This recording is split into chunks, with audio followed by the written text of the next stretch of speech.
An Undeceptions podcast.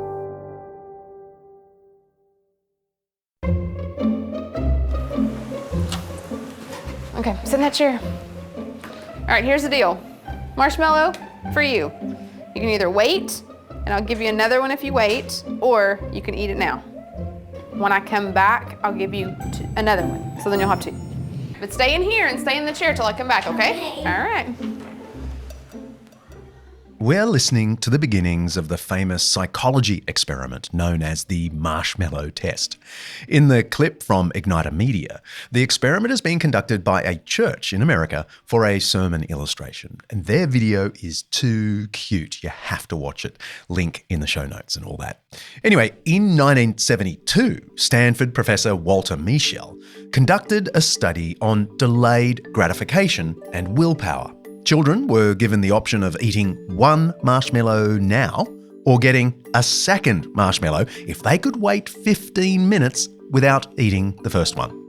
Mischel found that the children who waited tended to be more self-reliant, more self-confident, less distractible, and more able to cope with stress as adolescents. But he was quick to point out that the simplicity of the test could be misinterpreted, and the test certainly has its fair share of detractors. Your future is not in a marshmallow, Mischel said.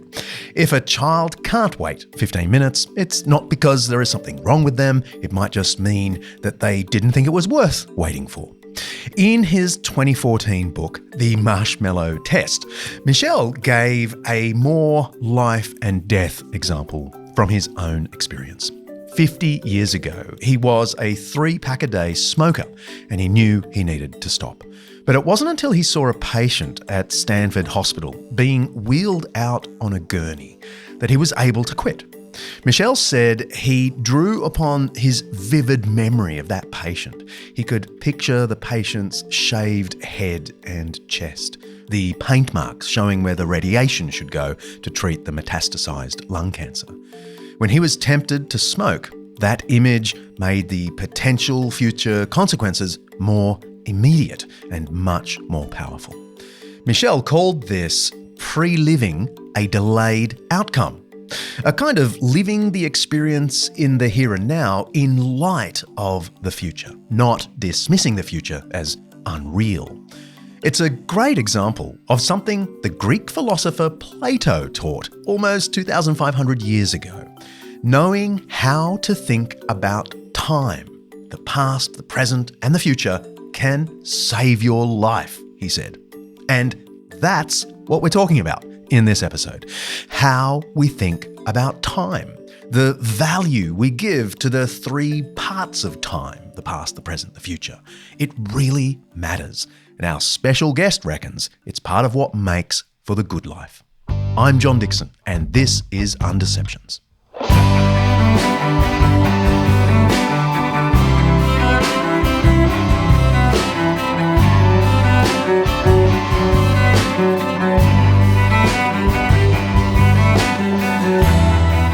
Undeceptions is brought to you by Zondervan Academic's Master Lectures. It's a streaming service to satisfy your curiosity and help you understand the Bible and a bunch of other stuff with the world's leading Christian scholars. And you can head to zondervanacademic.com/undeceptions to get 50% off your first 3-month subscription with the code Undeceptions50. I can't recommend this enough. Each episode of Undeceptions, we explore some aspect of life, faith, history, science, culture, ethics, literature, or philosophy. Yes, I'm adding to this list daily. That's either much misunderstood or mostly forgotten. With the help of people who know what they're talking about, we're trying to undeceive ourselves and let the truth out. And if this hour of undeceiving isn't enough for you, become an undeceiver by joining the Undeceptions Plus community for just $5 Aussie a month. That's $3.25 where I now live. You'll get extended interviews with my guests, bonus Q&A sessions, and access to our exclusive Undeceptions Plus Facebook community, where you can hear more from me if you really want to, and the team, and get to know other listeners. Head to undeceptions.com/plus for more info.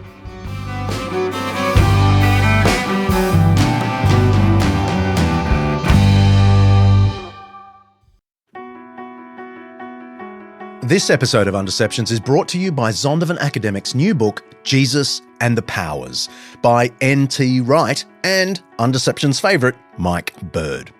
Should Christianity have anything to do with politics?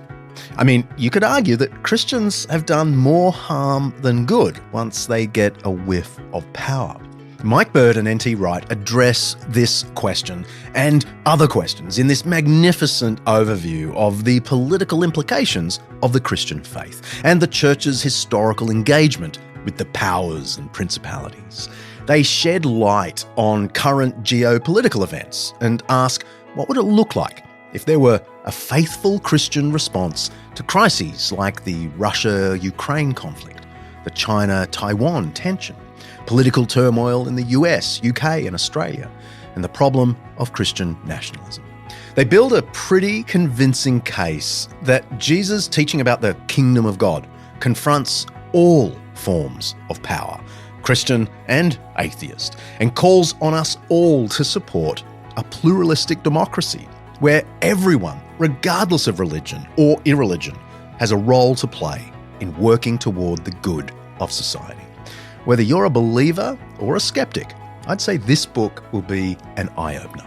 You can order Jesus and the Powers on Amazon, of course, or head to zondervanacademic.com/undeceptions to dig a little deeper and see if you really like it. That's zondervanacademic.com/undeceptions.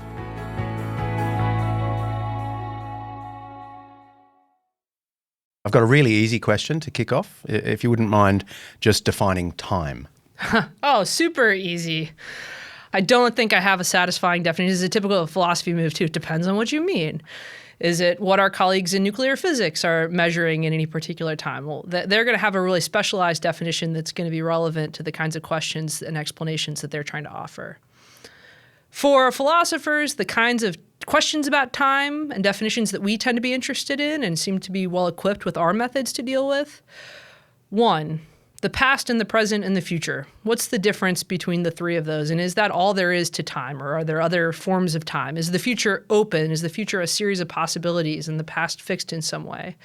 That's a question that conceptual analysis and also learning a little bit of psychology, but also debating with people about what their goals are when they think about time, is something that philosophers can weigh in on. That's Megan Sullivan, Professor of Philosophy and Director of the Institute of Advanced Study at the University of Notre Dame. Not Notre Dame. In Indiana. That's where Jed Bartlett went, you might remember. She's written 2 books we'll be discussing today. The first is Time Biases, a Theory of Rational Planning and Personal Persistence, which she wrote in 2018, and her most recent one, The Good Life Method, published in 2022 with co-author Paul Blaschko. Megan is not only interested in how we think about time, but how we live in time. She teaches a hugely popular and influential undergrad course at Notre Dame called God and the Good Life, which dwells on these types of questions. Since 2016, the course has been taken by thousands of students. They're encouraged to uncover the deeper reasons for believing and doing what we do. I think another question about time that philosophers are well equipped to help us deal with is, how do we marry what we're learning about how things change and move in the physical world? How does the weirdness that we've observed in the last 120 years of physics map on to what we claim to care about and to the kind of ways in a human dimension that we perceive time and organize our lives around it? If you asked a physicist, what is time? Their answer would probably be very different, though complementary, to the answer a philosopher might give. And either way, the answers are, well, long. Perhaps, ironically, there is no brief explanation of this thing we call time. Here's the American theoretical physicist Sean Carroll. Think about the planets in the solar system moving around the sun. This is the kind of thing that physicists are really good at. Paradigmatic. Kepler, Galileo, Newton, those people. You're given the state of some physical system, by which in this case we mean the positions of all the planets, where they're located in space, and how they're moving, right? The velocity at just one moment of time. You don't need to be given the history of the planets. At one moment of time, you're given where they are and how they're moving right now. And then you have a recipe. You have the laws of physics. You have Newton's laws of motion and Newton's law of gravitation. And from those, you can predict the future. From the present state of the system, you can tell where it's going to be next. You can predict eclipses in the future. You can say where the planets are going to be. You can make an almanac, okay? But there's something extra that is very, very important. You can also predict the past, or retrodict if you prefer. Given the current state of the system, the laws of physics tell you exactly what was going on in the entire past history of the system. And real astronomers actually do this. They extrapolate the current state of the solar system millions or billions of years into the past and the future. So I told you, right? There's no short answer to the question, what is time? But stick with us because there's a bit more that'll help us. This clip, by the way, is from an hour-long lecture Carol did for the Long Now Foundation in 2021. Carol is an outspoken atheist. Such a sad waste of brilliance. But he's one of the go-to physicists when thinking about time. We'll put a link to his lecture in the show notes. So, buried underneath that little discussion is an idea that we call conservation of information.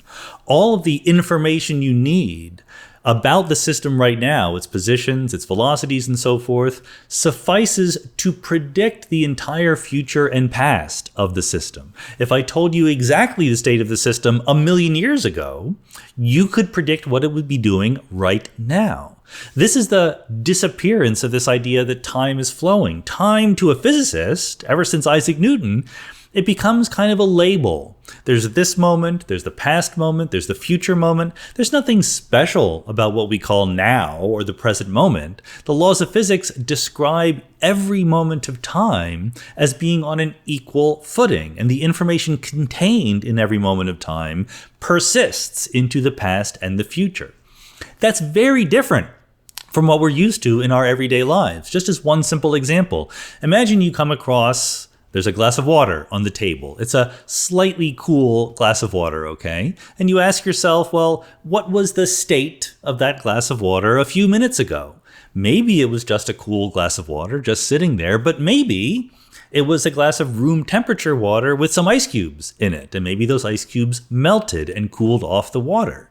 The point is, just given the macroscopic observable information about the world, you can't say where it came from. Unlike the perfect information we have for the solar system in the real world, where we see the glass of water and we can see a little bit about it, right? Its temperature, whether there's ice in it or not, but we're not looking at every atom or molecule of water, then suddenly information is no longer conserved.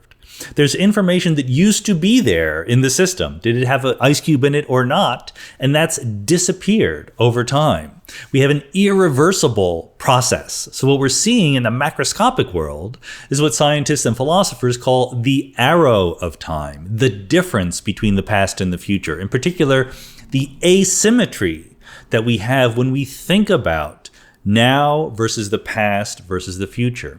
And that asymmetry, that arrow of time, is not there in the fundamental laws of physics. We have to dig in a little bit to understand where it comes from. So let me just explain how that asymmetry...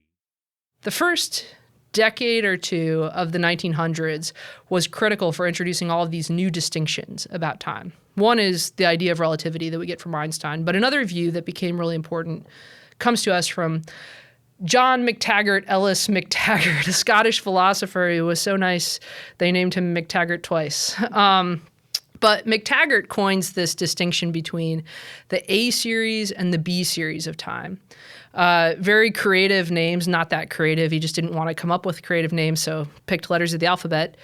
The A series of time is the concept of time that we have that divides all of time into the difference between the past and the present and the future. And if you're thinking in an A-series mode about time, you're thinking, well, now we're presently having this conversation. A little bit later today, I'm going to eat a delicious burrito for dinner. And this morning, I ate delicious pancakes for breakfast. It's thinking in A-series way, past, present, future.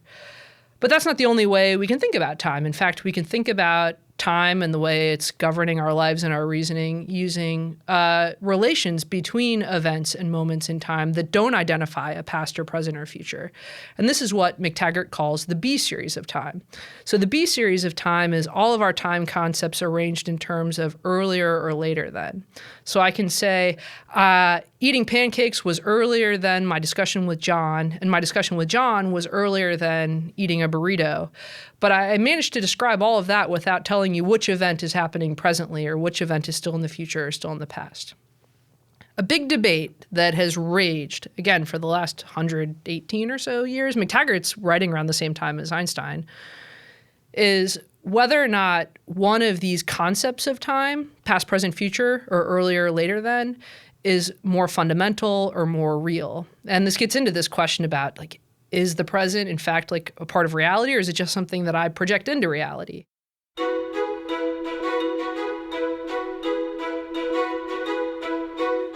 In Einstein's theory of relativity, time is woven together with the three dimensions of space, forming a kind of bendy, four-dimensional space-time continuum.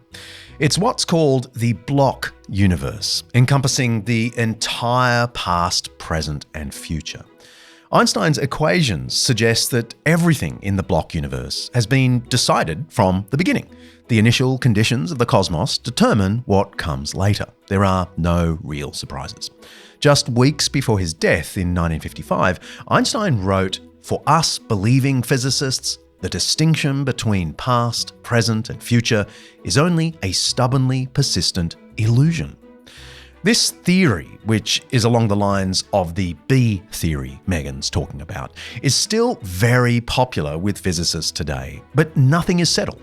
As Sean Carroll said in that earlier clip, and Megan foreshadows, if you dig deeper, there are aspects of our lived reality that just don't quite fit with a block universe theory of time. The idea of time being a kind of illusion is not a new way of thinking. The 6th century BC Greek philosopher Heraclitus argued that the primary feature of the universe is that it is always changing. Now, his contemporary Parmenides countered by saying there was no such thing as change. He was sort of sounding a bit like an ancient Einstein. What we think of as change, Parmenides said, was really just part of the permanent cycle of the universe. As Sean Carroll puts it, Parmenides argued that the universe is the set of all moments at once. Director Mark tells me it's a bit like what the alien Tralfamadorians believe in Kurt Vonnegut's masterful novel Slaughterhouse-Five. Producer Kaley assures me the novel is masterful. I am a Tralfamadorian, seeing all time as you might see a stretch of the Rocky Mountains. All time is all time. It does not change. It does not lend itself to warnings or explanations. It simply is. Thanks, Director Mark. But Megan would call herself an A-theorist, preferring the idea that there is an objective difference between the past, the present, and the future. I'm an A-theorist. Now I asked, do I have a great argument for how we're going to get the present back in general relativistic framework in physics? No, absolutely not. I defer to my colleagues in physics for that. But I think as a working hypothesis for developing really interesting philosophical theories about time, all of the really interesting theories take it as an assumption or a posit or an axiom that there's a difference, an objective difference in reality between the past and the present and the future. My job as a philosopher is let's take that assumption, try to understand really clearly what we mean by it, and then how would that assumption affect many different arguments that we might give for what it means to care about the future, for what it means for objects to undergo change, for what it is for something or someone to be the same over time. And I'm very interested in the kind of philosophical arguments and theories we get if we take the A theory for granted and then try to build a huge system out of it. It's like, what are all of the things that we could possibly mean by the present? Does it mean all events happening simultaneously? Does it mean when all of the objects have their properties for real versus shadows of their properties? This is a theory that philosophers have been interested in lately. Does being present mean something else entirely? Philosophers can generate all of those different options, and if they're particularly interesting, then hopefully they'll inform some of the theories that then physicists go and test, because physicists measure time and change all the time as part of their work. Stop torturing yourself, man! You'll never afford it! Live in the now! 30 years ago, the cult hit Wayne's World gave Gen X its mantra, live in the now. And that's a film I have actually seen. The quest to live in the moment is a strong one. But psychologist Mark Whitman says that the duration of felt experience, the moment that you recognize as the moment, is between 2 and 3 seconds. And in the physical world, physics may have no need for the present. Megan argues that we shouldn't preference the present, whatever the present might look like, but nor should we preference the future or the past.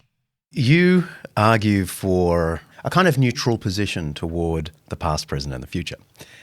I mean, when I read your ideas, it really stopped me in my tracks. So there's something really profound here. My fear, of course, is that I haven't really understood it. But you don't want to be biased toward the present, the future, the past. So tell me, what does it mean to be neutral about these 3 dimensions of time, to put it succinctly? So, John, let's assume we'll take for granted some atheoretic assumptions. One of the things people find most shocking about my book is that I'm an atheist who believes or assumes that the past, present, and future are real, and then goes on to argue they're real and you shouldn't care. So we're here right now and discussing what events make our lives good or bad and what's worth your attention, caring, and planning. A natural assumption, and the way most of us in fact live our lives, is we care a whole lot more about stuff that's going to happen in the nearby future than we care about things that are going to happen to us a really long time from now or things that have already happened to us. Especially if we don't have any current trauma from the things that have already happened to us. They're over and they're done with. We're not currently suffering from them. So an example, I've got to go to the dentist next week. This is a true story. Every time I go, I take a picture in the dental office too to use as an example in class. But I got to go to the dentist next week. He's going to tell me I have cavities because I don't floss. I lie to him about flossing, but he knows really quickly that I don't. I'm dreading this trip to the dental office because it's going to mean pretty soon after I'm going to have to get a cavity filled. If my dentist calls me later today and says, Megan, I'm really sorry there's been a scheduling error. I'm not able to get you in until May. I'm going to feel relieved. I'm going to be so happy that this event of painful dental fillings has now been pushed further into my future. But that's crazy. I'm still going to have to do it. Like, I have to get these cavities filled. It's not the case that I've in any way made my teeth healthier as a result of that concern. And I realize that I should want the procedure to just be over with in whatever way is pain minimizing as possible. But I also have this irrational emotional tendency to just worry a lot more about painful things that are going to happen next week and a lot less about things in the distant future. That's a kind of near bias, and it's one that philosophers since Plato's Protagoras have been trying to talk themselves out of. Plato tells us one of the best things that you can do for your children in the Protagoras is to convince them, help them learn to see the proper value of pains and pleasures and other goods that are scheduled really far away so that they'll make good trade-offs, so that they won't settle for the first marshmallow. They'll wait a while to get the second one. We know that The Protagoras, by the way, is a dialogue written by Plato in the early 4th century BC, imagining a discussion between Socrates, Plato's mentor, and the famous Greek thinker Protagoras, whose ideas he didn't like. So far, so good. We know that we tend to care more about events when they're nearby and less about them when they're further away, but we also think we should get rid of that bias as much as possible to do. Another kind of temporal bias is one that philosophers have agonized about and psychologists and economists have had less to say on over the years, though that's changing. And this is what we might call our bias towards the present and future, or our bias against the past. So I have had to have cavities filled before, John, as you might imagine, and I just refuse to change my ways. 3 years ago, I had to get a deep filling replaced. That was a pretty painful event, and now it's over. I'm not scarred. It wasn't trauma. It didn't build my character or change who I was fundamentally as a woman. It was just a painful event that happened for an hour in my life 3 years ago. Should I still have any preferences about that event? Like, should I say, gosh, I wish that the filling I need to get next week happened 3 years ago instead? Is that a rational preference? You might think, of course it is. All reasonable people wish bad stuff was in their past and good stuff was in their present and future. The arguments that I want to give in the book are not so fast. If you follow the reasoning for not wanting to delay your pains, some logically similar forms of arguments and some similar principles about rationality can convince you to think that you should be indifferent about whether or not good events have happened in your past or your future relative to where you are in time. Now, this is puzzling for a lot of different reasons. One thing that's puzzling about it is a lot of philosophers have just assumed, and this goes back to Aristotle, that rationality can only guide you in making good decisions based on your preferences, on forming good plans and taking action with respect to those plans. And the past, there's nothing you can do to affect the past. There's no way to plan for your past. I can't say, gosh, I'm gonna pay my dentist some money to make it the case that this filling I need to get next week instead already happened. It just doesn't work that way. You can't change the past. I just have to chime in here and say, aren't philosophers amazing? The stuff they think about professionally might seem sometimes arcane and irrelevant, but when I hear Megan talk like this, I'm sitting there thinking, man, philosophy is probing stuff that is so in front of our nose, so basic to our existence, that we usually don't see it. We don't think about it, but we should. I really regret only doing a couple of philosophy subjects at college, and I think I'm the worse for it. Anyway, back to Professor Sullivan. It just doesn't work that way. You can't change the past. So why think that there are ways to be more or less rational about thinking about whether events have already passed or not? One of the things I try to show in the book is it's more complicated than that, because we're the kinds of planning creatures that are oftentimes not only thinking about how to satisfy our present needs, but also thinking about in the future how we're going to evaluate the plans that we've made and acted on now. We have these kinds of time loops and extended ways of reasoning about time that are really important to how we live our lives. And in fact, we're thinking about the future past. Thinking about the future past, thinking about whether you will regret the decisions that you made at a certain point. And that kind of mental time travel is a really important part of what it is for creatures like us to lead good lives. But once we add that into the mix, we realize that if we're just going to blindly not care about our past or try to make ourselves into the creatures that are ignorant of our past or don't continue to let our past decisions have value in our preferences, then we're going to make all kinds of bad decisions. Plato said something like, this kind of thinking, knowing how to think about the future and the past and the present, can save our lives. Yes. Okay. How? Save my life, Megan. Oh, this is heavy. Plato was the king of understatement in Greek philosophy. He was not. I think what Plato is talking about there, if that passage comes from the Protagoras, which is Socrates giving people a dialogue among other things about how to learn self-control and why self-control is an important part of the good life. And one of the points that Plato wants to make is, animals have their instincts and fur and teeth and all of these biological advantages to keep their lives going, even though, in retrospect, we might see a lot of their lives as being short and miserable. Humans don't even have those natural advantages. We don't have fur or sharp teeth. All we have is our wits. And so one of the things that we have to actively do is think in order to live, in order to preserve our lives and also have better lives, have good lives, make sure we're aiming at the kinds of goals that are worth aiming at. And that requires thinking about more than just the emotions you're experiencing and the physical sensations that you're having in the present moment, but thinking about the fact that you are in the middle of a life, that you have goals that are on that distant hillside. Plato talks about trying to measure the height of a man on a distant hillside. And so one thing appreciating time and rationality might do is just stop you from accidentally making a kind of decision that will prematurely end your life. So, you might think, to take a modern example, somebody who persists in smoking right now, even though they know it increases dramatically their risk for developing cancer and living a shorter and less healthy life, but says, just right now I crave the cigarette and damn the future, I'm not going to pay attention to it. That person's nearby very well could end their life. In less significant cases, a lot of us have know that we need to make some sacrifices right now to enable ourselves to have lives that we're aiming at down the road. I know I need to be putting more money in my retirement account this year. I know that I need to make investments in difficult relationships in order to have those people in my life down the road.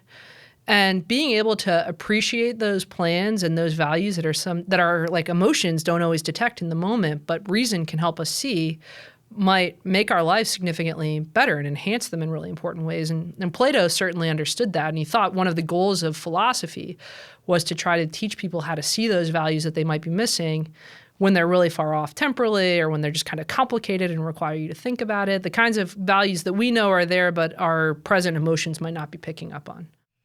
Okay, so what about God and time? If it's best for us to be temporally neutral, what is God's experience of time?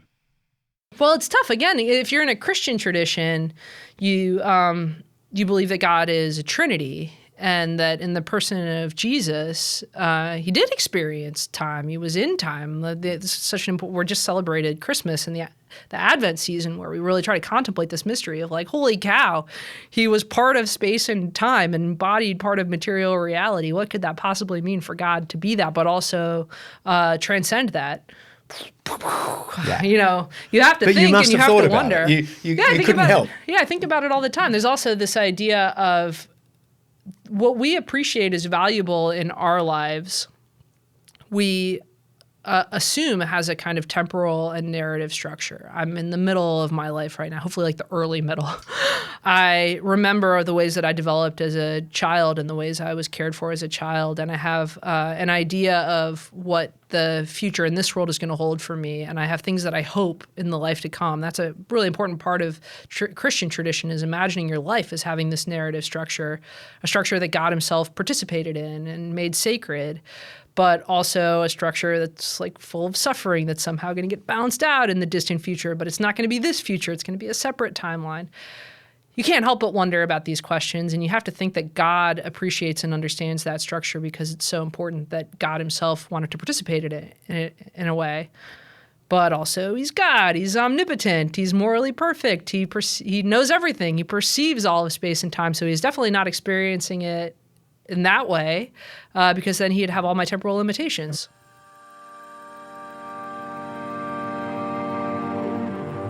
So is the Christian God an A-theory God or a B-theory God?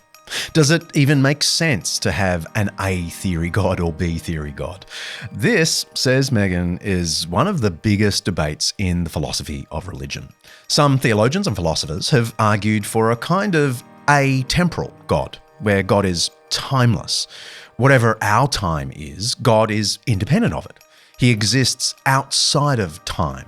This view of God might work with a block universe or B theory of time, but God is still kind of hovering over the block universe and can see everything spread out from beginning to end. An A theory view of God would have God in time, experiencing time. God can still be eternal in this view, but he is also temporal.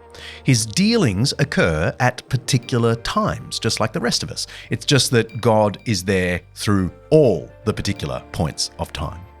St. Augustine, yes, him again, held that time was created when the world was created. God is eternal in the sense of being timeless. For God, there is no before and after, but only an eternal present. All time, past, present, and future, is present to God at once. God stands outside the stream of time. There can be no time without creation, wrote Augustine in Book 11 of his Confessions. You, Lord, made that very time, and no time could pass by before you made those times. But if there was no time before heaven and earth, why do they ask what you did then? There was no then where there was no time. Augustine was praised by famed British mathematician, philosopher, and logician Bertrand Russell, who was no friend of religion, in his epic History of Western Philosophy. Russell complimented Augustine as having a very admirable relativistic theory of time. Boy, thank you. 15 centuries after Augustine's death, Einstein's theory of relativity and the insight of modern physics seems to agree with Augustine's view of time. Augustine began with the idea that time is something created. Modern physics holds that time, or space-time, is something physical. Just as for Augustine, it makes no sense to ask what God was doing before the creation of the world, so in physics it makes no sense to ask what was happening 20 billion years ago if we've determined that the universe is 13.8 billion years old. It's not that there was nothing, it's that there was no such thing as time before the Big Bang. In his book, Foundation of Modern Physics, the physics Nobel laureate Steven Weinberg wrote that Book 11 of Augustine's Confessions contains a famous discussion of the nature of time, and it seems to have become a tradition to quote from this chapter in writing about quantum cosmology. Augustine is everywhere. But then, if God is timeless and eternal, how can he also be personal? American philosopher and theologian William Lane Craig argues for a kind of third way for God and time. Yes, God is timeless, but he enters our temporal existence to relate to us. We'll put notes on all of these different theories in the show notes. The point is, this stuff about God and time is all speculative. It was speculative in Augustine's time, and it is now. There is so much about time and God that we just don't understand.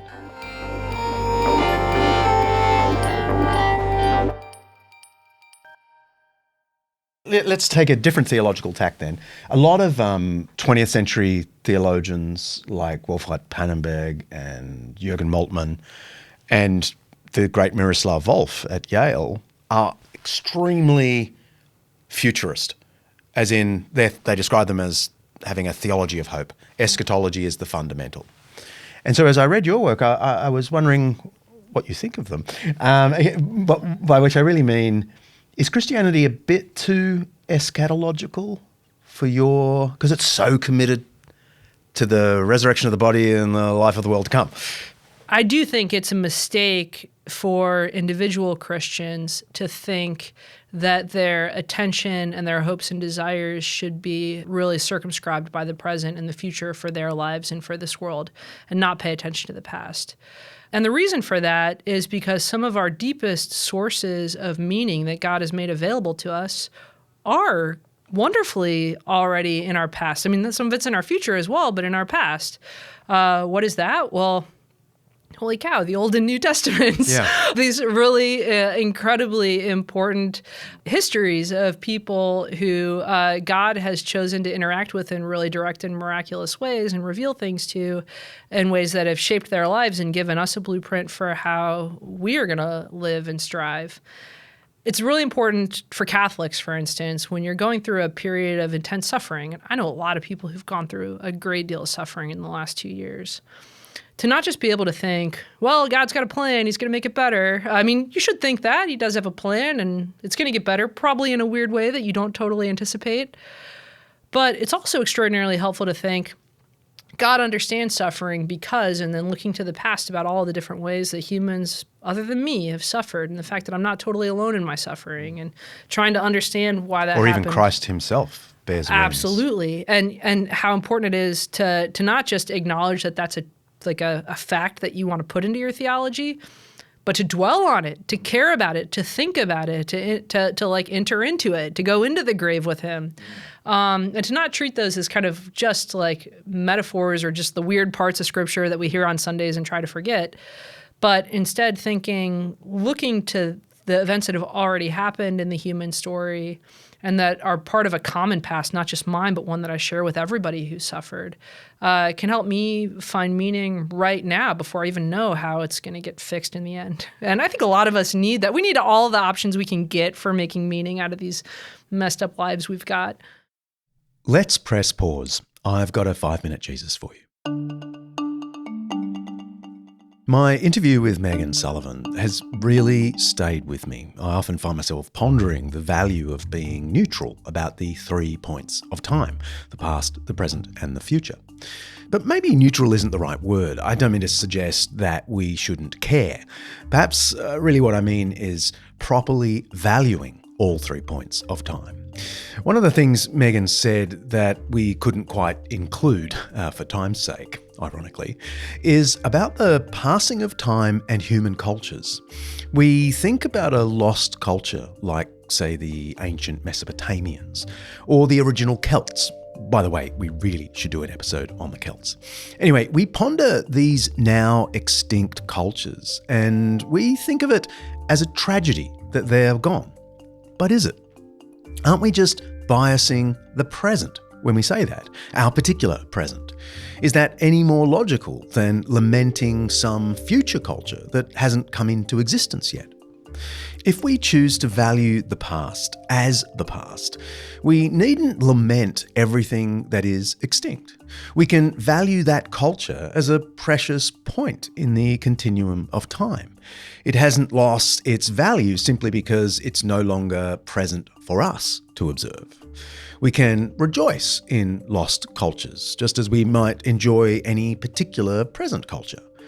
And learning about long-lost cultures, I think, allows us to draw lessons for our present and future, knowing that our culture too will disappear into the sands of time. Anyway, all of that got me thinking about the way Jesus spoke of the past, the present, and the future. I don't want to turn Jesus into the ultimate time philosopher, but as you read the Gospels, those first century biographies of his life, it's pretty clear he frequently held up all 3 points of time as worthy of our consideration. First, he regularly points people back to the traditions of the past, in particular to God's prior actions in history, in saving Israel out of Egypt, the Passover and all that, giving the 10 Commandments, and especially the words of the prophets, whose power is precisely that they spoke in the distant past with ongoing relevance. The modern preference for things that are new, contemporary, of this moment, is perhaps one of our culture's blind spots, and I think it's to our detriment. Then again, there are times when Jesus tells people to think about the present and not fret about the future. The classic text is in Matthew 6, right in the middle of the Sermon on the Mount. "Therefore I tell you, do not worry about your life," Jesus said, "what you will eat or drink, or about your body, what you will wear. Is not life more than food, and the body more than clothes? Therefore do not worry about tomorrow, for tomorrow will worry about itself." This part of Jesus' teaching is obviously a corrective to the hoarders among us, those who pour their lives and resources into future accumulation. Jesus calls on us to live in the present without an excessive devotion to the future, without the delayed gratification that obsesses about future riches and comforts. But there's also obviously a third dimension to Jesus' approach to time. The future really does matter, he said. He constantly spoke about the future kingdom of God. He taught his disciples to pray, "Your kingdom come," a plea for God's promised future to arrive and make everything well. And he told parable after parable about waiting, looking forward to the future. Like this one from Luke 12. "Be dressed ready for service and keep your lamps burning, like servants waiting for their master to return from a wedding banquet, so that when he comes and knocks, they can immediately open the door for him. It will be good for those servants whose master finds them watching when he comes. Truly I tell you, he will dress himself to serve, will have them recline at the table, and will come and wait on them. It will be good for those servants whose master finds them ready, even if he comes in the middle of the night or toward daybreak." This is one of the key teachings of the New Testament, actually. A Christian orients life around the future arrival of Christ. and his kingdom. Christians believe that justice will one day reign forever, so they get busy with justice now in anticipation of that. They believe that love will triumph over everything, and so they commit to the way of love now in anticipation of the future, and so on. They are ready for the Master's future arrival. My point is, Christians are sometimes wrongly criticised as either stuck in the past or so fixated on the future they're of no earthly use. The truth is, Jesus called people to rightly value all 3 points of time. Yes, we are to value the past, the ancient traditions. We shouldn't be so smug as to think that every good idea was thought up this morning. Yes, we are to value the present, not letting go of the responsibilities right in front of us just because we're desperate to accumulate some imagined future. And yes, we are to value the future. There will come a day, Jesus taught, and I believe it, when God will overthrow all that is opposed to his ways, and he will establish his justice and his love as the fundamentals, the eternal values. Living now for that future is just rational. You can press play now.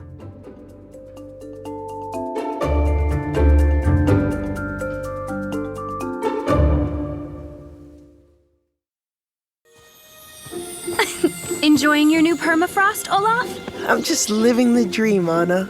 Oh, how I wish this could last forever. And yet change mocks us with her beauty. What's that? Forgive me, maturity is making me poetic.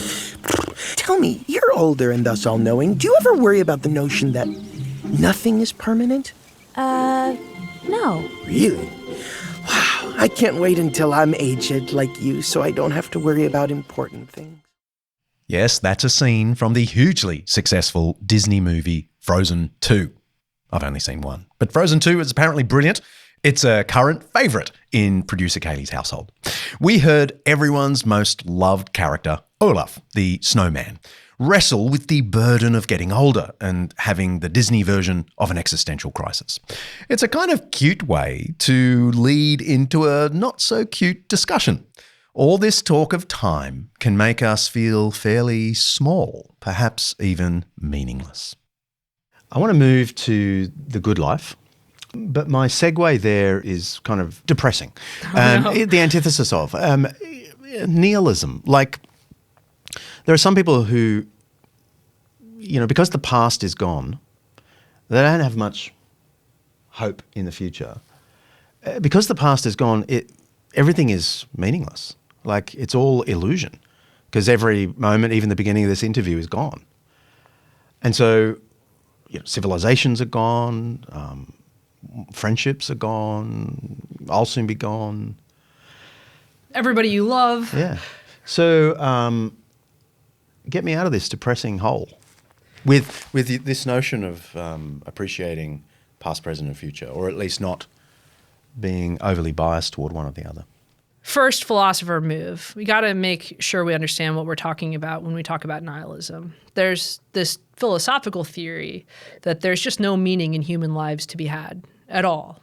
It's just an objective fact. Whatever you think of as meaningful, either it's incoherent or there's no way that any of our lives could ever do the thing that would make it meaningful. Maybe because our lives are so finite or because we're unable to store up value in the way that you just described. That's one kind of nihilism. And I think philosophy majors and theologians think about that kind of nihilism, but it's not the kind that maybe a lot of people dwell on day to day.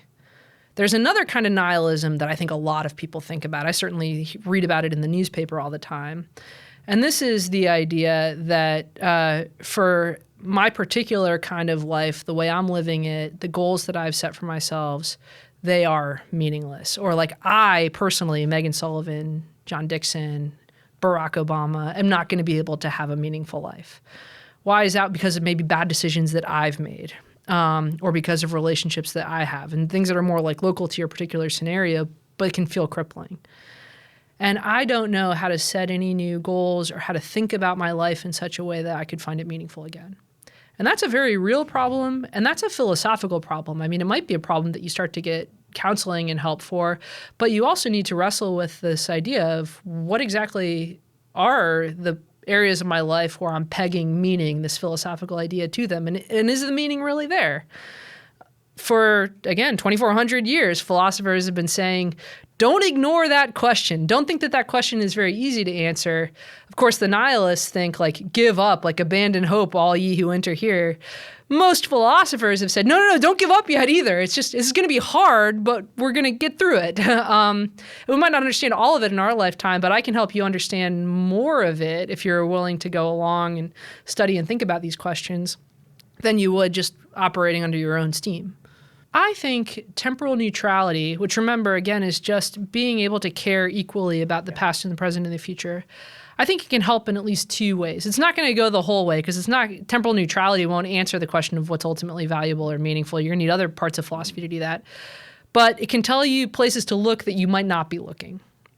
One way temporal neutrality can help is temporal neutrality says, consider your future and really distant future to be as important as your nearby future and your present. And that can be liberating if you're going through a horrible event like a pandemic, where all of your present and nearby plans just keep getting canceled. All of the things that you think are going to make your life meaningful keep getting ripped away. Temporal neutrality says that's okay. Like, there's a whole goalpost, a whole like realm of meaning and opportunities that's outside of the nearby present that is still going to be you, and that's going to be your life, and there's going to be good things ahead there. What are they going to be? Well, they might be the virtues, they might be achievements, they might be the kinds of things that you need to work for over a long period of time, and you're not going to get that value right away, but that doesn't mean that it's not there. And temporal neutrality, by helping you to see further down the road, this is Plato's idea, is also going to help you realize that there are men on that hill. There's values out there. They're far away from me right now, and my emotions might not be picking them up, but they're there if I'm willing to go after them, and there's something there that's left to hope for. The second way temporal neutrality can help, and this leads to one of the hardest good life problems, is as we approach the end of life. I've got some friends from college who are my age. I'm 39, and the wife of my friend has been diagnosed with a really serious form of terminal cancer. And they've been going through all of the treatments and been wrestling with this for a year now. But she is facing this really bleak, very real possibility that there's not a great deal of future in this particular life that's open to her. That's a really tragic, very difficult situation, and one that she's dealing with really viscerally right now, but we're all going to deal with at some point in our lives. Being able to see value in our past and reflect on the meaning of the life that we've already lived, and if you're the kind of person who's able, as Seneca says, to kind of turn your gaze around, to be able to look instead of the dark future ahead back behind you in the tunnel where there's still light, you can find sources of meaning and value that might not feel available to you if you're really time biased. And that's a skill, and not everybody, it's a skill to also find those valuable moments in your past. There might be a lot of trauma or horrible things in your past, but being able to fixate on that and understand the value that you have already stored in your life, and having a theory of what's valuable and what you want and your desires that enables the past to hold it. That can be, I think, really helpful for folks who are attuned to reality and know that they don't have a lot of future left. And this is an original insight for me. You find Seneca and many of the Stoic philosophers in ancient Rome are advocating temporal neutrality for exactly this reason. Lucretius, an Epicurean philosopher, are thinking we have to develop this human capacity to appreciate the past, because otherwise this drive we have to find our lives meaningful is not going to be satisfied, because the future is eventually going to leave us short. Megan believes that fighting against our time biases will make us more rational and ultimately happier. She's not just interested in how we perceive time, but how that perception plays out in how we live in time. So I asked her, how should we live then? What makes for a good life? Man, I'm totally hooked on Aristotle on this. There's a lot that Aristotle got wrong. He didn't know how many teeth women had, and had some really retrograde, dumb views about slavery.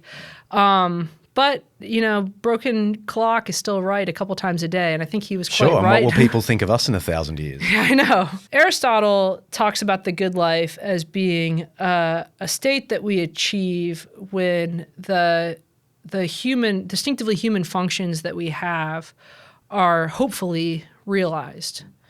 And what are our distinctive human functions? Reason, virtue, and virtue not in the prim 1800s Victorian England sense of virtue, but courage and generosity, friendship, these kinds of habits that we cultivate intentionally and then hopefully don't have to think about that very much to start to do naturally. When we've gotten to that point in our lives, that's a good life, is to be in that state where you've achieved those things and they're all functioning and firing on all cylinders. Some of that is about feeling good. Aristotle, whom we've mentioned once or twice in this podcast, was the great Greek philosopher, a student of Plato, who was the student of Socrates 350 years before Jesus. He set out his view of the good life, or eudaimonia, in the Nicomachean Ethics, his best-known work on the subject. Some of that is about feeling good. It's about feeling pleasure. It's about having the right kinds of emotions, but they're not just happy emotions. A generous and courageous person might experience proper amounts of fear, might experience empathy. A really good friend is going to actually experience some negative feelings because being a good friend means taking on the suffering of other people. But having things attuned in the right way and knowing and being aware that you're at that point, that's what we're all aiming for. And it's the kind of thing that we achieve hopefully over the course of a life.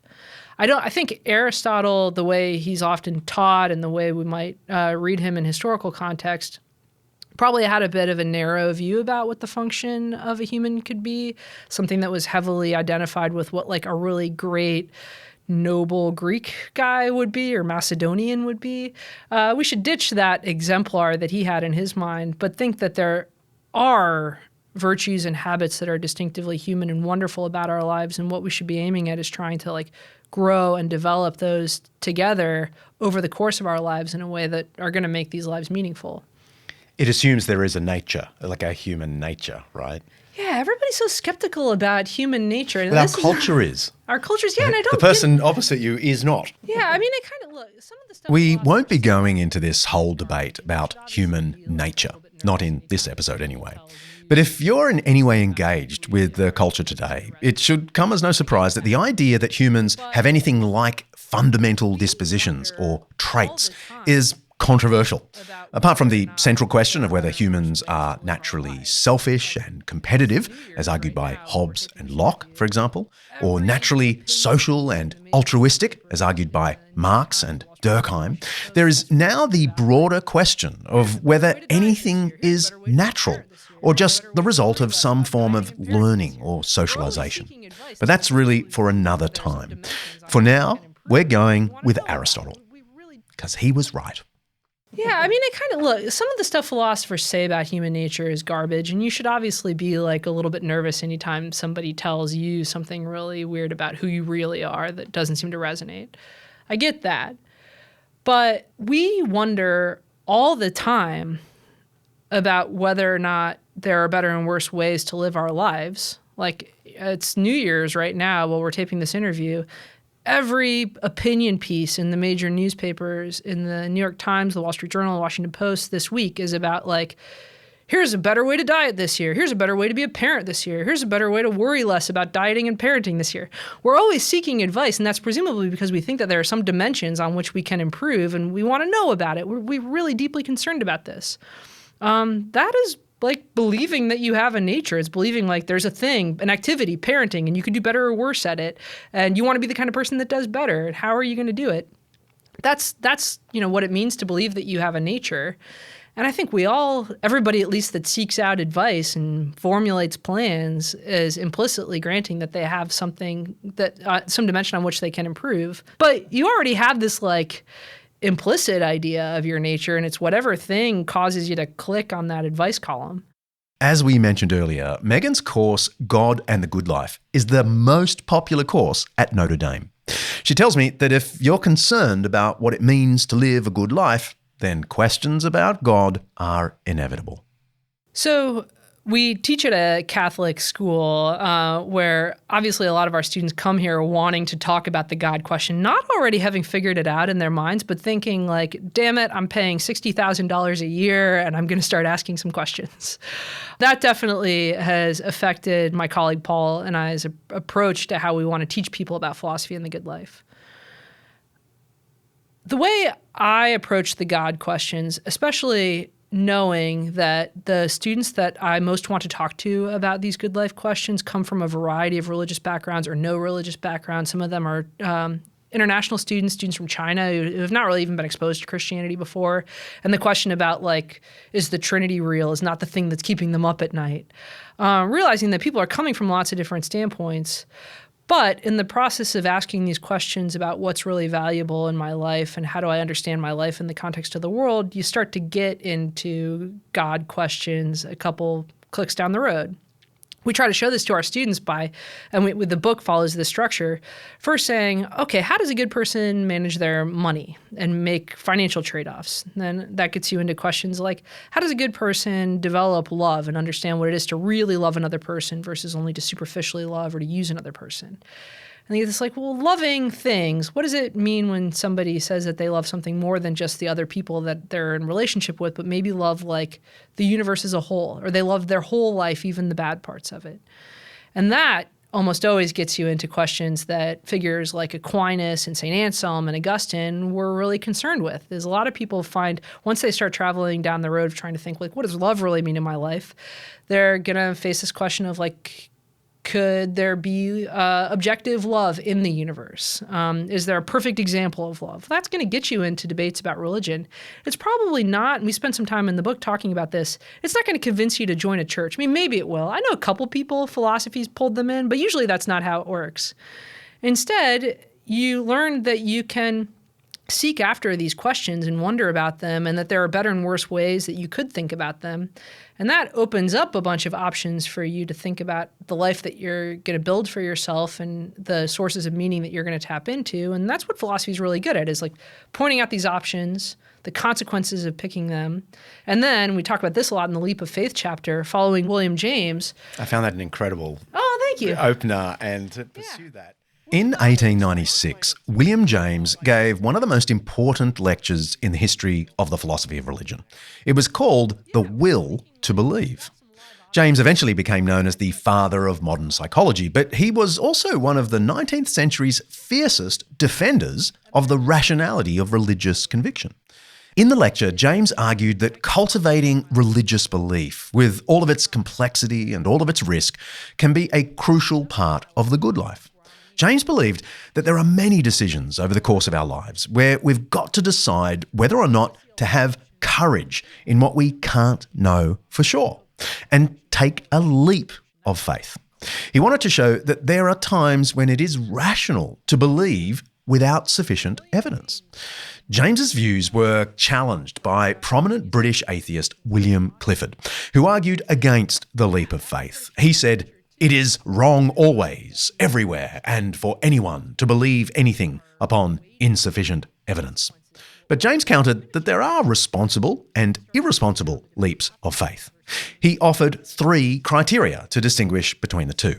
In order for a leap of faith to be rational, it must be forced, that is, imposed upon us by some external set of circumstances, momentous, that is, it must have consequences, important ones for our lives, and live, that is, something you could actually envision living out in the everyday life. So explain it to us. This idea of almost liturgically forcing yourself to think a certain thought and act a certain way. Yeah, or just thinking like, I've got some live options before me. I feel like this is true of a lot of my Western, like US-based college students. They come to us and they're just not really sure about the religion thing. They might think, look, I could see a way my life going from here on out where I'm a practicing Catholic. I could see another way my life goes where I'm an atheist. I don't really see a live option where I worship the flying spaghetti monster, or I don't really see a live option where I convert to Islam because I don't know anything about Islam. I've got no personal connections at all with that religious tradition. That's a closed option, but these other two are live options, and I'm not sure which way to go. William James, one of his many profound geniuses or contributions to philosophy, is saying, yeah, that's part of human nature too, is realizing that we will find ourselves in situations where there are weighty consequences to what we believe. It's going to change your life entirely if you decide to start moving down the devout Catholic road versus moving down the serious atheist road. It's going to change what you do on Sundays at a minimum. There are profound consequences for how we live our lives based on those decisions. Sometimes the new evidence is not coming in for what's the right, hypothesis about the world.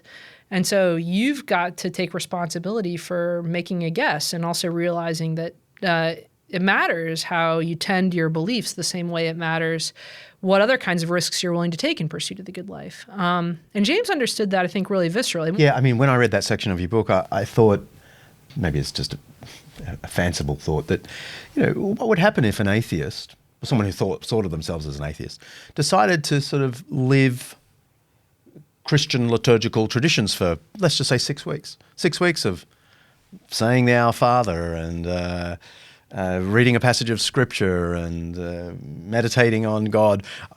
Even if they don't believe it, but they just do it and see what happens. I wonder what would happen. It's interesting. There's this whole trend of books in the U.S. at least of like the year of living biblically, where somebody who's not part of like a Jewish tradition. No, I don't really mean that. Yeah, no, that's the wrong way to do it. William James would say that's the wrong way to do it. An enacted thought experiment. But yeah, then there's the other entries. Nobody just wakes up one day and decides like, I'm a full-blown Roman Catholic. I'm a convert to Catholicism. Yeah, that was not how it worked for me. Oftentimes you get drawn in by habits and practices, and Aristotle says, yeah, that's all to the good. This is how we think about the good life, is by trying out habits and trying to put ourselves in community and trying to. And we're already being habituated by a million things. So why not contemplate what things are better? I think one mistake Christians often make in dialogue with atheists is by trying to start just with the metaphysical arguments. There has to be a designer if the scientific laws look this way. I mean, again, that's interesting. A lot of people don't find themselves embracing religious ways of life as a result of those arguments. One thing that I will recommend to folks if they just want to understand me or my Catholicism a little bit better is to think about something like the examen prayer in the Jesuit tradition. So you can try the examen prayer and be really uncertain about whether God exists. You can still decide, look, at the end of every day for 6 weeks, I just want to think about how my day looked from my perspective and what I thought were the areas of my life that day that I need forgiveness for. What are the areas of life where I felt there was like surprising grace? How would this look from the standpoint of the universe, or if there was a God, how would that being perceived the day that I had? And how is that going to shape my intentions for the next day? It's a kind of simple prayer practice, but one that's been extremely robust in the Christian tradition, at least ever since St. Ignatius. And if you really want to understand what's going on in the operating system for a Christian, that's a probably better place to start. Ordinary folks are definitely much more thinking in terms of that like kind of prayer mode. And if you try it out and you realize like, oh, this is really speaking to me and this is helping me tap into a frequency, a source of meaning that I was missing before. That's the experience people have when they're undergoing a Christian religious conversion. If it leaves you cold, and this is one of the things that's nice about James, it's like, it might, this might not really be an authentic option for you. And certainly Christian traditions have a lot to say about that too. It works in mysterious ways. We're not totally sure. We can explain to somebody in abstract, detached theoretical terms why it would work or wouldn't for their particular life. Ignatius of Loyola, or Saint Ignatius, was a Spanish soldier in the 16th century. He was wounded in battle and spent months convalescing in a family castle, where out of boredom he read about the life of Christ and began a journey of spiritual enlightenment. He went on to found the Jesuit movement, a religious order of priests who take a vow of poverty, chastity, and obedience. Anyway, Ignatius wrote a book of spiritual practices, which included what is now known as the examen. It's essentially a method of reviewing your day in the presence of God, like a time set aside to reflect on where God is in your everyday life. We'll put a link to it in the show notes. It's pretty full on. Anyway, for Megan, it's one of the practices you might consider if you were looking at trying on Christianity in the spirit of William James. Every semester at Notre Dame, Megan challenges her students to put William James's views on religion and faith to the test. They practice taking a leap of faith. It's a cool idea. Here's how she puts it. Find a ritual, practice, way of life or spiritual tradition that's live, forced and momentous. Then put yourself in a position to actively participate in it. Ideally, you'll have some sort of guide, a friend or family member who knows the tradition well, who can walk you through the experience and help you debrief afterward. To complete this exercise like a true Jamesian, turn off your inner skeptic for the duration of the experience. Allow yourself to really enter into it, and then reflect on what you found after the fact. At some point, of course, you'll want to turn that skeptic back on and ask what evidence you have, or what evidence you acquired, for thinking that the particular practice or exercise is connected up in the right sort of way with the truth. But to complete this activity in the spirit of William James, it's important to realise that this part of your nature belongs to a bigger belief processing system. And the other part, the passional nature, is a crucial component in making sure that we don't miss the opportunity to acquire big, important truths. Thanks, producer Kaley. William James knew that faith is an important and necessary component to the good life. Not necessarily religious faith, though he would also bundle that in, but faith as in believing something that we just don't have sufficient evidence for. In the 19th century, the world was uncertain. In the 21st century, the world is still uncertain. In fact, the list of things we don't know is just getting longer. So faith is necessary for practical living in the world. William James ended his famed The Will to Believe lecture by quoting another 19th century philosopher, James Fitzjames Stevens. Here's what he said. In all important transactions of life, we have to take a leap in the dark. If we decide to leave the riddles unanswered, that is a choice. If we waver in our answer, that too is a choice. We stand on a mountain pass in the midst of whirling snow and blinding mist, through which we get glimpses now and then of paths which may be deceptive. If we stand still, we shall be frozen to death. If we take the wrong road, we shall be dashed to pieces. We do not certainly know whether there is any right one. What must we do? Be strong and of good courage. If death ends all, we cannot meet death better.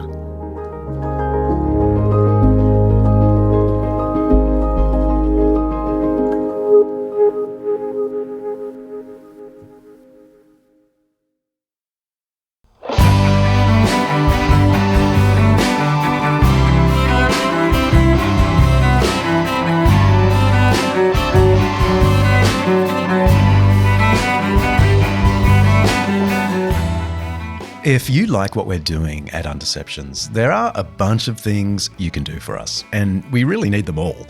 You can head to Apple Podcasts and give us a rating and a review. Apparently that's really good for the algorithms.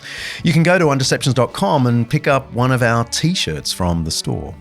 And if you want to help our expanding team, please consider making a donation. Every little bit helps.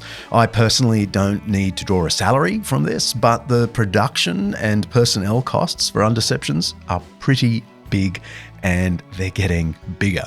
Go, please, to undeceptions.com, click the oversized donate button and, see where the wind blows. And while you're there, send us a question by audio or text, and I'll try and answer it in the upcoming Q&A episode. Next episode. Much of what we take for granted about Christianity today comes from a tradition that is largely ignored or overlooked in favour of a more Western-centric narrative. But without Eastern Christianity, we simply won't get the whole picture of the world's largest faith. Yes, the legacy of the Byzantine Empire runs deep. And if you want to know just how deep, our guest next episode is the person you need to ask. See ya.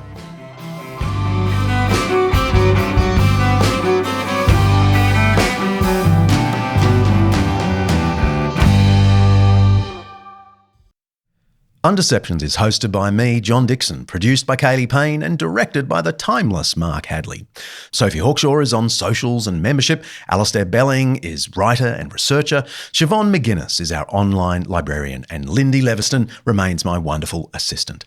Editing by Richard Hamwi, and special thanks to our series sponsor, Zondervan Academic, for making this Undeception possible. Undeceptions is the flagship podcast of Undeceptions.com, letting the truth out.